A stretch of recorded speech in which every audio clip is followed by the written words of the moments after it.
कि प्रायः लोग कहते हैं कि सदगुरु कबीर पढ़े और लिखे नहीं थे।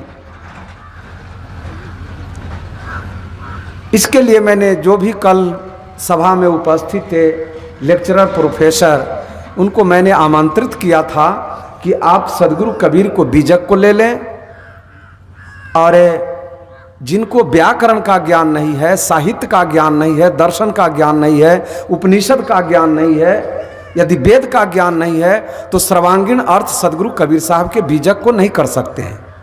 बीजक के एक एक पद में लक्षणा, व्यंजना और अभिधा है। तो थोड़ी सी मैं लक्षणा, व्यंजना, अभिधा, इस शब्द की 3 शक्तियां हैं। यदि 3 शक्ति हमारे पास नहीं है तो हम सदगुरु कबीर साहब के बीजक में प्रवेश नहीं कर सकते हैं। उच्चारण कर सकते हैं लेकिन प्रवेश करना थोड़ा कठिन हो जाएगा। वह है लक्षणा, व्यंजना और अभिधा। जैसे कि हम कहते हैं ओ रिक्शा, ओ रिक्शा, अब समान बात है, रिक्शा जड़ है, हम क्या बोल रहे हैं ओ रिक्शा, रिक्शा सुन नहीं सकता लेकिन हम बुला रहे हैं, अर्थात नाम लेते हैं रिक्शा का लेकिन बुला रहे हैं जो रिक्शा चलाने वाले हैं उसका नाम नहीं जानते हैं, इसीलिए हम कहते हैं ओ रिक्शा, ओ रिक्शा। रिक्शा जड़ है लेकिन जड़ के माध्यम से हम चेतन को बुला रहे हैं, इसको हम अभिधा कहते हैं। अब है गंगायाम घोषा, गंगा में घर है तो घर तो गंगा में कदापि हो नहीं सकता है, क्योंकि गंगा की जो परिभाषा है भागीरथ खत अवच्छिन्न अविरल प्रवाहिनी धारा को हम गंगा कहते हैं। अब उसमें घर कैसे बनेगा जहां अविरल धारा हो? अर्थात कहने का यह है कि यदि हम गंगा के तट पर कह दें तो गंगा यदि यहां से हाजीपुर में गंगा है तो ये सब उसका तट माना जाएगा, समुद्री तट माना जाएगा। अर्थात कहने का मतलब है कि मेरा ज्यादा दूरी पर घर नहीं है, गंगा किनारे मोरा गांव हो, वहीं पर गांव मेरा निवास करता है। व्यंजना में जो होता है थोड़ा सा अलग चला जाता है अर्थ। तो लक्षणा, व्यंजना और अभिधा है। जैसे अब लक्षणा की ओर चले तो लक्षणा में एक साहित्य दर्शन है, साहित्य दर्शन में आया है काकेभ्यो दधि रक्षताम, कौए से दधि की रक्षा करना। जब शिष्य ने 12 वर्ष तक गुरुदेव जी के सानिध्य में रह करके साहित्य का अध्ययन कर लिया, गुरुदेव पूछे कि साहित्य का भाव समझ गया? हिते न सहिता साहित्य, तो तुम समझ गए हो? कहा कि आम अहम जानामि, मैं जानता हूं। कहे वत्स समीचीनम, बहुत अच्छा। उस तत्क्षण उसी समय में एक भगत ने एक पात्र में दही लेकर के आ गया, मिट्टी के पात्र में दही लेकर के आया गुरु जी को भोजन कराने के लिए। लेकिन गुरु जी स्नान नहीं किए हुए थे तो उन्होंने कहा कि दही को इसी बगीचा में रख दो, मैं थोड़ा जा रहा हूं। और शिष्य से कहे कि वत्स समीचीन प्रकारेण काकेभ्यो दधि रक्षताम, सम्यक प्रकार से कौए से दधि की रक्षा करना। शिष्य समझ गया और शिष्य ने क्या किया कि कंधे पर एक मुंगरी ले लिया जिससे खूंटा ठोका जाता है, हाथ में एक पत्थर ले लिया। अब बगीचा के चारों ओर शिष्य घूम रहा है ताकि कोई एक भी काग न आ जाए। अब हुआ परिणाम है कि शिष्य चारों तरफ घूम रहा है। गुरुजी ने बोला कि बस अहम गंगाम गच्छामि स्नातुम, स्नान करने के लिए मैं गंगा में जाता हूं। चले गए, स्नान किए, स्नान करके जब आए तो पूछे कि वत्स दधि सुरक्षितम अस्ति, दही सुरक्षित तो है ना? शिष्य ने कहा कि गुरुवरः अहम सत्यम वदामि, मैं सत्य बोलता हूं।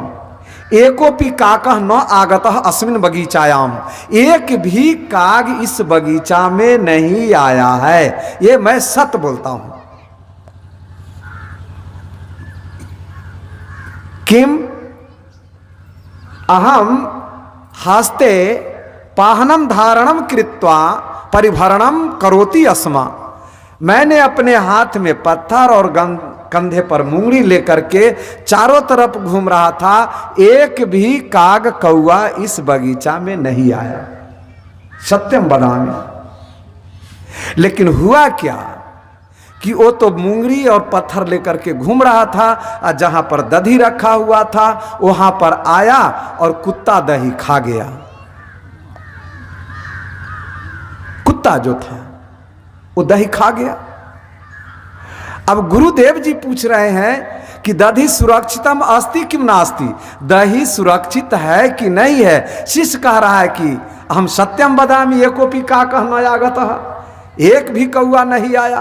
तो दोनों तो सत्य बोल रहा है, लेकिन जो यहां भाव था शिष्य नहीं समझ पाया। अर्थात जितने भी दधी विघातक प्राणी हैं सबों से दधी के रक्षा करना था। शिष्य यदि कंधा पर मुंगरी लेकर के न भी घूमता, पत्थर न भी लेता, केवल जहां पर दही का पात्र रखा हुआ था वहां पर बैठ गया होता, बस काम बन जाता। लेकिन जहां बैठना था वहां नहीं बैठा और पूरे दिन भर कंधे पर मुंगरी और पत्थर लेकर के घूमते रह गया। गुरु के उद्देश्य को नहीं समझा। प्रायः हम लोग का जीवन यही है। हम लोग समझते हैं कि काशी में भगवान मिलेंगे, आकाश में मिलेंगे, पताल में मिलेंगे, पूरब में मिलेंगे, पश्चिम में मिलेंगे, और यहां तक कि हमारी बुद्धि इतनी मलिन हो गई कि हम लोग गोबर पानी पत्थर में भगवान को खोजने लगे। लेकिन जहां पर है वहां पर नहीं खोजे। जैसा कि सभी महापुरुषों के साथ ही पंडितों ने अन्याय किया है।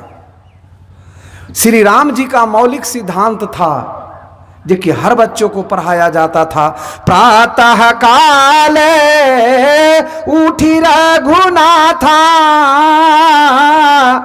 गुरु मातु पितु चरण नवाबहि माथा। ये रामायण काल के त्रेता का मूल मंत्र है। और जब द्वापर की ओर हम जाएंगे तो युधिष्ठिर से महाभारत में यक्ष ने प्रश्न किया था कि हे युधिष्ठिर,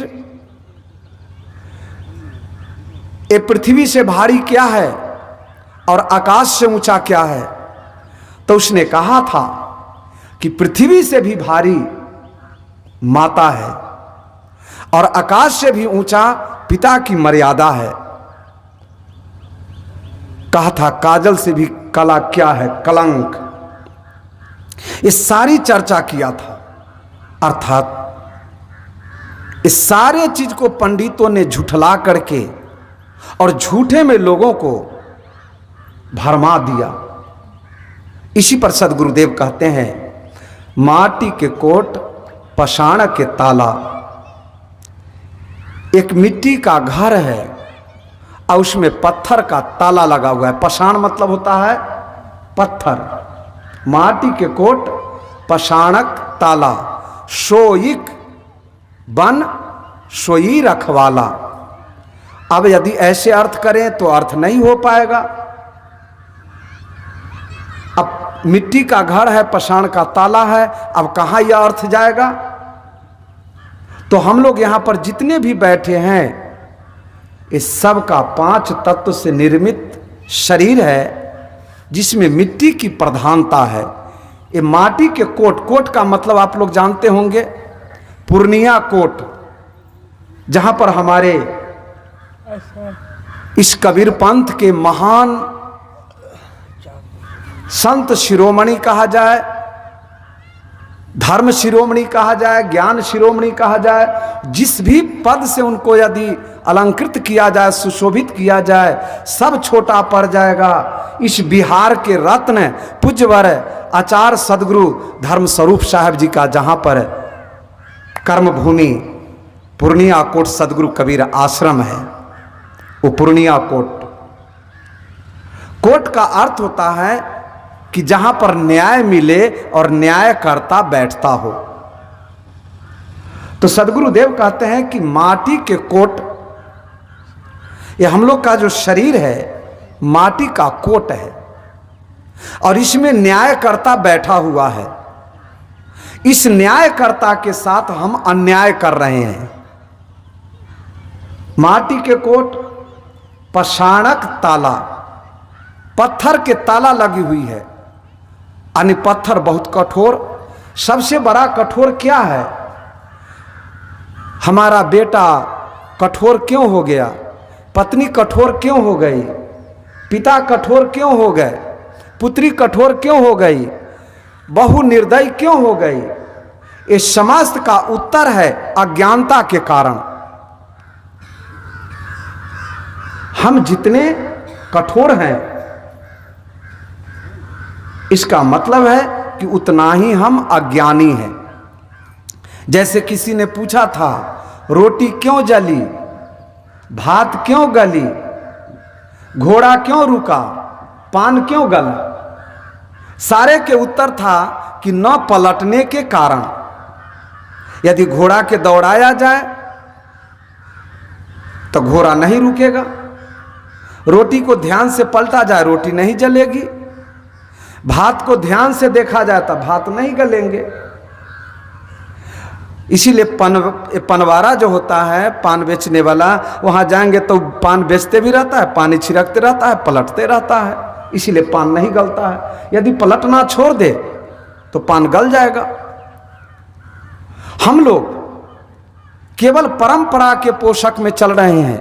परंपरा के बिना हम नहीं जी सकते हैं, लेकिन परंपरा की सभी बातें मान्य नहीं है। इसलिए हमें भ्रम भरमाया गया, हमारे अंदर में भ्रम पैदा कर दिया गया। माटी के कोट, पाषाणक ताला, सोईक बन, इस संसार के जितने भी मंदिर है, मस्जिद है, बनाने वाले कोई भगवान नहीं है। हमारा ही भाई, चाचा, भतीजा, पुत्र बाहर से कमा करके रुपया लाता है, छड़, सीमेंट, बालू, मिट्टी खरीदता है और मंदिर का निर्माण करता है। उसी मंदिर में मूर्ति बनाने वाला भी मेरा ही भाई है और प्राण प्रतिष्ठा करने वाला भी मेरा ही भाई है। सब कुछ हम लोगों ने मिलकर के बनाया। तो माटी के कोट, पाषाणक के ताला, सोईक बन, सो मतलब यहां पर है व्याकरण के दृष्टि देखा जाए तो सस जू सो रू से रू होकर के उत्त हो गया है, तो सु का सो बन गया है। सह तौ ते तम तौतान तेन ताभ्याम तहि तस्मै ताभ्याम तेभ्यः तस्मात् ताभ्याम तेभ्यः तस्य तयोः तेषाम तस्मिन् तयोः तेषु। त्यहाँ सह है, सह पूर्व का परामर्शक होता है, ये तत्पद है। वह सोईक कैसे यहां कर्ता का संबोधन हो रहा है। सोईक जिसने कर्म किया, बनाया, मंदिर के बनाया, और रखवाला कौन है? वही। जब सोमनाथ मंदिर बना, सोमनाथ मंदिर पर हमारे इतिहासकार लिखता है कि जब काल जौवन ने चढ़ाई किया था उस समय में पंडितों की इतनी संख्या थी कि यदि एक एक डंडा उठा लिया होता तो यौवन उसके सामने टिक नहीं पाता। लेकिन इसने क्या धूर्तई किया कि वहां पर पत्थर के भगवान बना दिया और चारों तरफ से चंबुक लगा दिया और कहा कि हमारा भगवान आकाश से उतरे हैं, आकाश में लगते हैं, सर्वशक्तिमान हैं, इनके कृपा से सारा काम हो जाएगा। यौवन आया और प्रहार किया, सारे मंदिर के जो भगवान थे कहा कि इसको तोड़ो। अब वो पत्थर में क्या रखे हुए था? हीरा जवाहर रुपया पैसा। बस भगवान को एक चम्मुक में मारा, भगवान एक तरफ से लटक गए, कहा कि ये मूर्ख भारतीय है। दूसरा में मारा, तीसरा में मारा, भगवान टपक के नीचे गिर गए। अब वो भगवान के उठाया हीरा जवाहर जो था वो लूट लिया, अरब देश में जाकर के भगवान का मूर्ति वहां पर रखा जहां पर कि पैर रखने का जगह है, सीढ़ी के नीचे रखा और उसी पर पैर रख करके सारे मुसलमान उतरते आते और जाते रहे। भगवान की कोई कृपा नहीं रही, भगवान कुछ नहीं कर पाए। तो जब भी हम अर्थ के अनर्थ करना चाहेंगे, जब भी हम सत्य से पतित होंगे, तो हमारे देश और परिवार का इसी तरह से पतन होगा। सदगुरुदेव कहते हैं, ये जगाते हैं कि ये मनुष्यों, हम किसी भी महापुरुष के, अभी जहां पर हम लोग रुके हुए हैं, पूज्यवर महर्षि मेही साहब का चित्र लगा हुआ है और वृद्ध अवस्था हो गई है उनकी। वे व्हीलर पर बैठे हुए हैं, अब कोई उनको व्हीलर चला रहा है। ये मनुष्य का शरीर है, चाहे साधु का शरीर हो या बाबू का शरीर हो। सर्दी जुकाम महर्षि मेही साहब को भी होता रहा होगा, हम लोग को भी होता है, आप लोग को भी होता है। तो ये शरीर से कोई व्यक्ति भगवान नहीं हो सकता, शरीर से कोई व्यक्ति महान नहीं हो सकता। महान बनाने का जो कार्य है वह आचरण से होता है। जिसमें भी सदाचरण है वह व्यक्ति महान है, और जिसमें भी दुराचरण है वह व्यक्ति अनादरणीय है। तो कोई भी महापुरुष हो, हमारे पूज्यवर आचार्य सदगुरुदेव धर्मस्वरूप साहब जी, ये बालकाल से ही पढ़ने के लिए गए। इनकी जो माता दी थी, यदि कोई साधु पहुंच जाए तो कहे कि ए बाबू कंटा खाई ले हो ना, कंटा खाई ले हो। वैसे जिसकी माँ जितना, मैंने कल एक सूत्र बोला था, यत्र यत्र नार्यः पूज्यन्ते तत्र रमन्ते देवता। नारी जितना पवित्र होगी, पुत्र उसका उतना ही महान होगा। इसलिए गीता में कृष्ण ने कहा था, सदगुरु कबीर ने कहा कि इस संसार में सबसे दुर्लभ है मनुष्य का जन्म, लेकिन कृष्ण ने कहा है गीता में, सत्य को सत्य बोलना चाहिए, कि हे अर्जुन, इस संसार में सबसे मनुष्य का जन्म तो दुर्लभ है ही, लेकिन परम दुर्लभ है पवित्र कोख को पाना।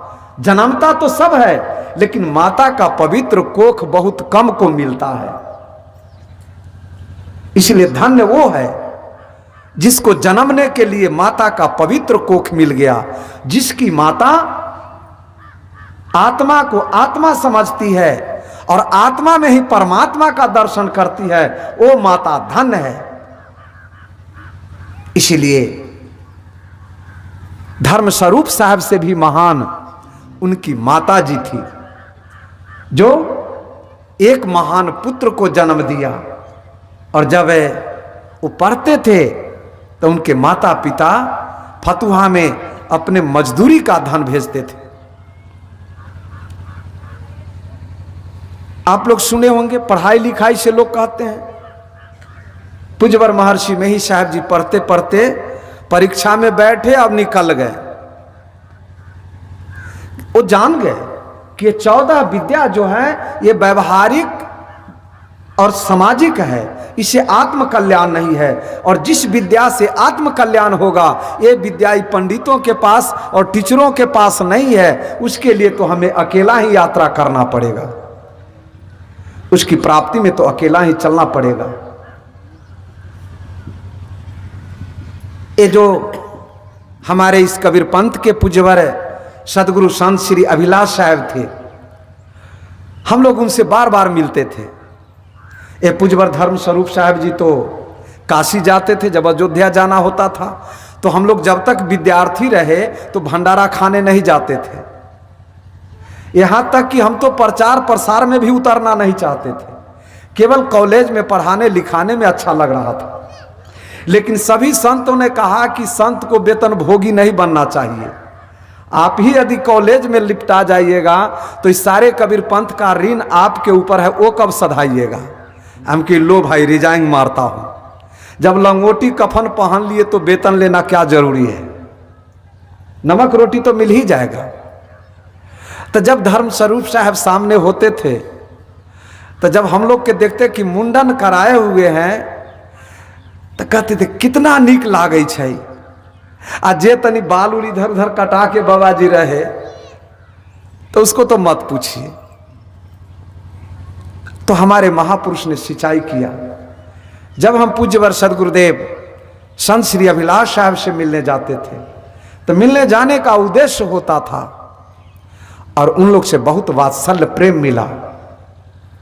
मैंने प्रारंभिक में ही संकल्प लिया था कि यदि वैराग्यवान बनूंगा तो संत अभिलाष और विद्वान बनूंगा तो धर्म स्वरूप। ये दोनों हमारे कबीर पंथ के चांद और सूरज थे। वैराग्य में संत अभिलाष साहब आगे थे और विद्वान में धर्म स्वरूप साहब आगे थे। धर्म स्वरूप साहब के टक्कर के इस बिहार के धरती क्या भारत के धरती पर नहीं था। उनके युग में उनके शब्द में इतनी शक्ति थी, लेकिन वैराग में भारी पड़ जाते थे संत श्री अभिलाष साहब। ये दोनों के अपना अपना अद्भुत शक्तियां थी। तो जब मैंने गया पूज्यवर सदगुरुदेव धन संत श्री अभिलाष साहब से मिलने, हम कि गुरुदेव आपका मैं पुस्तक पढ़ता हूं, आपने जो ब्रह्मचर्य का लक्षणा किए हैं थोड़ा सा समझ में नहीं आ रहा है। कहें क्या? हम कहें गुरुदेव आपने कहा है कि ब्रह्मचारी का जो गाल होता है उन्नत होता है, मस्तक उन्नत होता है, लेकिन आपके यहाँ आया हूँ तो कुछ ब्रह्मचारी जी का गाल चुकटा हुआ है, थोड़ा धंसा हुआ है। तो यदि आपके लक्षणा को सही मानता हूँ तो ब्रह्मचारी के तरफ घटित नहीं हो रहा है, यदि ब्रह्मचारी के तरफ देखता हूँ तो आपका लक्षणा घटित नहीं हो रहा है। तो हंसने लगे और एक ऐसे करके मारे, कहे कि मेरा और पुस्तक भी तो पढ़ो। तब उन्होंने अपना कबीर साहब का योग दर्शन, अभी भी मेरे पास है दर्शन पुस्तक, कहें कि इस पर अध्ययन कीजिए। तो ये सब महापुरुष जो थे, पृथिव्याम सन्ति यो धर्मा माया सर्वे समादृता, किस परंपरा के थे ये मैं नहीं कहना चाहता हूं, लेकिन ये जरूर है कि हमारे सदगुरु संत श्री अभिलाष साहब एक महान निर्मल संत थे। और इन सभी महापुरुषों का सानिध्य जो मिला था पूज्यवर स्वामी हनुमान साहब जी का, ये प्रत्यक्ष ये पूज्यवर धर्म स्वरूप साहब जी तो फतुहा में सदगुरु स्वामी हनुमान साहब जी के सानिध्य में रह करके अध्ययन भी किए थे। तो हम ये कहना चाह रहे थे कि हमारे जितने भी सदगुरु संत हैं उन्होंने समाज को सही मार्ग दिया, परंतु बाद में चल करके उसको हम लोगों ने झुठलाना शुरू कर दिया। माटी के कोट पछाड़ के ताला, स्वयं भी भरम गए और को भी भरमा दिए।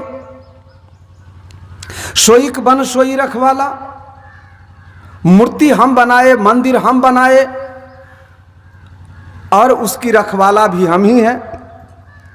इतना तक तो ठीक है।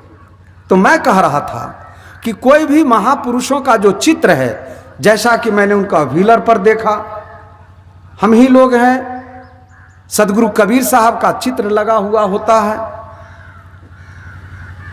पूज्यवर आचार्य साहब का है, संत श्री अभिलाष साहब जी का है। सभी लोग अपने अपने गुरुदेव के चित्र लगाते हैं और होना भी चाहिए। अपना पुत्र चाहे पिता शिक्षित हो कि अशिक्षित हो, पिता को सदैव आदर करो। जिन महापुरुषों के द्वारा आपको दीक्षा मिला है उन महापुरुषों में आस्था रखो, विश्वास रखो और श्रद्धा से काम करो, खूब श्रद्धा से। पृथिव्याम सन्ति यो धर्मा माया सर्वे समादृता, परंतु चित्र को ही मान करके यदि आपने उसी में डूब गया तो आप में और वो अज्ञानी मूर्ख में कोई ज्यादा अंतर नहीं है, क्योंकि चित्र महान नहीं है। जिनका चित्र लगा हुआ है उनके यदि चित्र में दागी लग गई होती तो उस चित्र को खड़ा नहीं किया गया होता। इसीलिए चित्र से हमें चरित्र का ज्ञान होना चाहिए। राम का फोटो लगाओ, महर्षि मेही साहब का फोटो लगाओ, सदगुरु संत श्री अभिलाष साहब का लगाओ, आचार्य सदगुरुदेव धर्म स्वरूप साहब का फोटो लगाओ, सदगुरु कबीर का लगाओ, ये फोटो लगाओ, राम का फोटो लगाओ, शिव का फोटो लगाओ, लेकिन शिव के फोटो में थोड़ा सा एक जगह न लगाओ। उसमें जहां पर अधकटुआ फोटो दे दिया है बिना सिर मुड़ का, ये फोटो के ध्यान करने से मंजाइस्टिक रोग होने की संभावना है। इसीलिए हफकट्टी फोटो नहीं लगाना चाहिए। शिव और पार्वती का फोटो, वो फोटो लगाओ जहां की दोनों प्राणी बैठे हैं और अपने गोद में अपना पुत्र को लेके बैठे हैं, ये फोटो लगाओ, अच्छा है। ये गलत नायक नायिका का चित्र न लगाओ। जैसा चित्र का दर्शन करोगे वैसा ही तुम्हारे चरित्र का निर्माण होने लगेगा। इसीलिए यदि चित्र ही घर में लगाना है तो महापुरुषों का चित्र लगाओ। तो सदगुरु कबीर यहां कहते हैं चित्र का खंडन नहीं है, खंडन यह है कि चित्र तो लगाया लेकिन उनका चरित्र का अवघटित नहीं हो रहा। एक बार मैं कलकत्ता गया, कलकत्ता में मेरा कार्यक्रम चल रहा था, वहाँ हमारे शिष्य लोग रहते हैं। तो वहाँ गए तो एक लड़का लाल का चंदन किए हुए है, कंधे में जनेऊ है, राम रमी चादर ओढ़े हुए है, नीचे में लुंगी पहने हुए है लाल का। ज्यों ही हम उतरे तो सबसे पूछा कि ये कहाँ से आए हैं। सब लोग बोला कि काशी से आए हैं। ज्यों ही अपने प्रकोष्ठ में विश्राम करने गए तो प्रवेश कर गया हाथ में माला लिए हुए। उसको लगा कि काशी के कोई महान पंडित आ गए। आकर के हमसे कहा कि गुरुदेव मैं ज़्यादा आपको परेशान नहीं करूंगा, 1 से 2 शब्द में बता दीजिए कि मेरा जीवन सुखी कैसे होगा। कहा बस यही पूछना है। कहा हाँ। हम कि देख जितना बोला है उतने में मैं उत्तर दे रहा हूं। अपना घर के नमक और सूखी रोटी मिल जाए तो पानी में डाल करके आप भरपेट खा लेना। नमक न रहे तो भी बासी रोटी को भी पानी में डाल करके भरपेट खा लेना, लेकिन यदि रोड पर मिठाई का पेटी फेंका हुआ है तो न खाना। एक उत्तर हो गया। कहा हाँ। हम कि दूसरा उत्तर ये है कि अपनी पत्नी चाहे काली हो, कलुटी हो, गोरी हो, नाटी हो, मोटी हो, लंबी हो, एक नारी ब्रह्मचारी, एक नारी में यदि पूर्ण विश्वास करके जीवन यापन करते हो तो तुम भी ब्रह्मचारी ही हो। सृष्टि के दृष्टि से संसार सागर में उतरना कोई साधना का त्रुटि नहीं है। बस जाओ। हो गया। कहा हाँ। हम कि जाओ अब हमको विश्राम करने दो। जब उधर चला गया तो मेरा जो शिष्य था वो आकर के पूछा कि गुरुदेव वो क्या कह रहा था। मैंने कहा कि ऐसा ऐसा कहा कि आप तो उसको उल्टा बता दिए। हम कि क्या उल्टा बताए। वो आया था कि 10-20 हजार खर्च करेंगे, रुद्री पाठ कराएंगे तब मेरा पाप कटेगा। हम कि है क्या। कहा कि एक गाया के यादव जी हैं और उनका उम्र वही 35 बरस के रहा होगा, और श्यामले श्यामले, और शरीर का वजन 55 किलो। अब बंगाल में कर लिया लव मैरिज, और वो ऐसा किया कि इसका उम्र 35 बरस के, हाँ जिसके साथ है था 60 बरस से कम के का बुढ़िया रही होगी। ओहो बुढ़िया एक मचिया पर बैठी हुई जब जा रहे थे तो हमारा शिष्य ने कहा कि गुरुदेव ये इसी से किया है। तो देखने में तो तनी गोरी थी लेकिन उसका वजन 75 किलो से कम नहीं रहा होगा, इसका वजन वही 55 किलो। इसका उम्र 35 बरस, उसका उम्र 70 के लगभग। हमके कहा कि इसी के लिए आपसे कहा था कि क्या होगा। हम कि गधा हाट में खरीदने के लिए गया, आदि उठा के ले आया दादी, इसका भी कल्याण होगा। ये भगवान भगवती के कृपा से इसका कल्याण होगा। अब ऐसे ऐसे हनुमान चालीसा के पाठ करे, राम का पाठ करे, रामायण का पाठ करे, इस पापी का भी कल्याण होगा। जबकि शिव की पत्नी सती आई थी सीता के रूप बना करके, तो श्री राम जी कहे थे हे माते तुम अकेली आई हो, परम पिता परमेश्वर शंभु कहाँ है। सती लज्जित हो गई। लेकिन आज राम राम कहने वाले पर नारी को दृष्टि अवलोकन करता है और कहता है कि मैं राम का भक्त हूं। राम के यदि चित्र लगाते हो तो राम के चरित्र को समझो। पूज्यवर स्वामी हनुमान साहब जी के लगाते हो उनको समझो, एक कबीर साहब के लगाते हो, संत अभिलाष साहब के लगाते हो, पूज्यवर आचार्य धर्म स्वरूप साहब के लगाते हो, हम महर्षि महेश साहब के फोटो लगाते हो और घर में बकरी पालते हो। एक कसैया के घर में भी महर्षि में ही रहेंगे और महर्षि महेश साहब जी के नाम लेने से तुम्हारा कल्याण हो जाएगा। ये भंडारा करने से तुम्हारा कल्याण हो जाएगा। सबसे पहले कसाईपन करना बंद करो। जीव मति मारहु बापुरा, सब में एक है प्राण, हत्या कबहु न छूटी हो, चाहे क्रोटी सुनो पुराण। यदि महर्षि मही साहब भी कोई बकरी के हत्या करते या करवाते तो उनका भी उस कर्म का फल भोगना पड़ता। कर्ता को कर्म का फल भोगना ही पड़ता है। इसीलिए चाहे कबीर पंथ में रहो या संत मत में रहो, सबसे पहले कुकर्म का जो केंद्र है वह बकरी है, उसको द्वार पर से हटाओ। इशारे तब सत्संग करो। अभी बकरी के गला काट करके कटवा करके तब कहे सदगुरुदेव महाराज की जय और बकरिया को क्षय कर रहे हो, तुम्हारा कल्याण होगा। ये सदगुरुदेव की जय, कसैया के हाथ में बकरी की डोरी पकड़वा रहे हो, इससे तुम्हारा कल्याण होगा। यदि कोई गुरु आपके यहां भंडारा खा रहा है, कह रहा है कि कल्याण है, तो गुरु नहीं, वह धूर्त है। चाहे कबीर पंथ के हो या महर्षि मेही जी का हो या रामानंदी का हो या दरियादासी का हो, उदासी का हो, वो धूर्त गुरु है, तुमको धोखा दे रहा है। इसलिए गुरु का अर्थ होता है भर्म का निवारण करने वाला। माटी के कोट पसाणक ताला, सोईक बन सोई रखवाला, शोभन देखत जीव डेराना।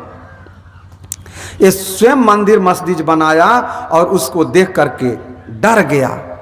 अब परदेश जा रहा है तब मंदिर में जाके गोर लाग रहा है कि तू ही हमारी रक्षा करना। अरे बच्चा, तुम ही उसको बनाए हो। यदि प्रणाम ही करना है तो उनको प्रणाम करो जिसने तुमको जन्म दिया, और उनसे कहो कि मैं तो जा रहा हूं, शायद यदि लौट के आऊंगा तो आपका ऋण अवश्य चुकाऊंगा, और नहीं आया तो हे माते हमें क्षमा कर देना। इसीलिए यदि आपको प्रदेश की यात्रा करना है तो उनके यहाँ सबसे पहले जाओ जिनकर तुम ऋणी हो। इसका जन्म तो तूने दिया, और सबसे बड़ा जिसने तुमको जन्म दिया उनका ऋण से यदि मुक्त होना है, प्रदेश जा रहे हो, जहाँ जब प्रदेश से आ रहे हो तो पहले उनका नमन करो जिनके कृपा से तुम जन्म लिया और प्रदेश से मंगलमय होकर के आया। उनके सामने में फल लाओ, मिठाई लाओ, आदर करो।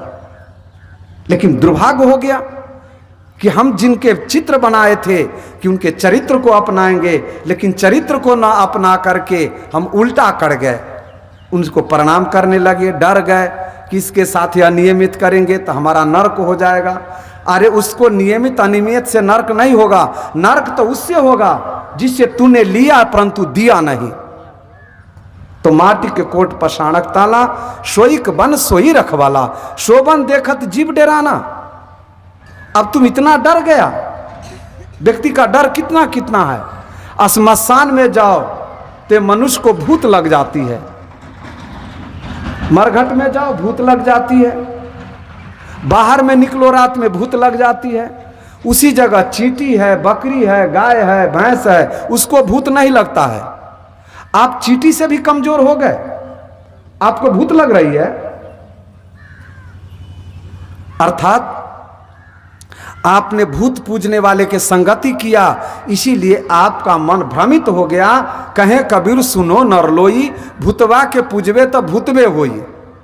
सदगुरु कबीर ने कहा कि जिसकी पूजा करोगे वैसा ही हो जाओगे। अब मंदिर की जहां भगवान श्री कृष्ण को गीता को देखा जाए तो भगवान श्री कृष्ण गीता में कहते हैं यान्ति देववर्ता देवान, पितृन यान्ता पितृवर्ता, भूतानि यान्ति भूतेज्या, यान्ति माद्य जिनोपि माम। श्री कृष्ण अर्जुन को समझाते हुए कहते हैं, ए अर्जुन, यान्ति देववर्ता देवान, देवता के पूजा करने वाले। देवता का अर्थ मैंने कल बताया था, इसीलिए पुनरावृत्ति नहीं करना चाहता हूं। देवता का अर्थ होता है जो हमें देता है और बताता है, वो हमारे देवता हैं। ब्रह्मा हमारा देवता नहीं है, विष्णु मेरा देवता नहीं है, शिव मेरा देवता नहीं है। मेरा देवता तो वो है जिसने हमें जन्म दिया, जिसने हमें सुबह पर रोटी बना के देती है, एक गिलास पानी देता है, वो हमारा पत्नी देवता है, पति देवता है, बेटा बेटी देवता है, पोता पोती देवता है, माता पिता देवता है, और ये सब जहां रहते हैं वही मंदिर है। इसलिए देवता का अर्थ होता है जो गुरु हैं, अतिथि हैं, ग्रामवासी हैं, ये सब देवता हैं। तो कहते हैं यान्ति देव वर्ताह देवान, देवता के पूजने वाले देवलोक की प्राप्ति करता है। पितृन यान्ति पितृवर्ता, माता पिता के पूजने वाले को ये मृत भुवन, ये लोक शौक सुख संप्रदान करता है। भूतान यान्ति भूतेज्या, ऐ अर्जुन भूत के पूजने वाले भूत जोनी में जाता है। यान्ति मात जिनोपी माम, जो आत्मा के पूजा करता है उसको फिर जन्म मृत्यु के चक्र में नहीं आना पड़ता है। इसीलिए हे अर्जुन तुम आत्मा की पूजा करो। और उन्होंने गीता में वेद का खंडन किए हैं। वे कहते हैं कि वेद तो एक ग्रंथ है, उसको पढ़ने से तुम्हारा कल्याण नहीं होगा। याम इमाम पुष्पितां वाचम प्रवदंत विपश्चिताः वेदवादरतः पार्थ नानदस्तिवादिनः कमात्मान स्वर्ग प्राज जन्म कर्म फल प्रदाम क्रिया विशेष बहुलाम भोगैश्वर गति प्रति भोगैश्वर्य पर शक्तानाम त्यापहृत चेतसाम व्यवसायात्मिका बुद्धि समाधौ न विधीयते त्रैगुणिया विषया वेदा निस्त्रय गुणियो भवार्जुन निर्द्वंदो नित्सत्वस्थो निरयोक्षम आत्मवान। ऐ अर्जुन आत्मवान बनो, आत्मज्ञानी बनो। आत्मज्ञानी बनने में ही तुम्हारा कल्याण है। इसीलिए सदगुरुदेव कहते हैं कि हम सबको आत्मज्ञानी बनना चाहिए, आत्मा का बोध होना चाहिए। ये जितने भी है, पत्नी में आत्मा है, पुत्र में आत्मा है, माता पिता में आत्मा है। इसीलिए आत्मा की पूजा करो। जीव दया और आत्म पूजा सदगुरुदेव और नहीं दूजा। आप लोग का समय थोड़ा ज़्यादा हो गया है, दूसरे सत्र में मैं अधिक समय लेकर के आप लोग के बीच में सेवा करूँगा। और यहीं पर मैं अपनी वाणी को विराम देता हूँ। आत्मज्ञानी बनिए। बोलो सदगुरु कबीर साहेब की, अपने अपने माता पिता की, अपने अपने श्री गुरुदेव की, समस्त संत महापुरुषों की, पूज्य सदगुरुदेव आचार्य श्री धर्म स्वरूप साहेब की, पूज्य संत श्री अभिलाष साहेब की, पूज्यवर महर्षि मेही साहेब की जय, समस्त महापुरुषों की जय। साहेब बंदगी, साहेब बंदगी, साहेब।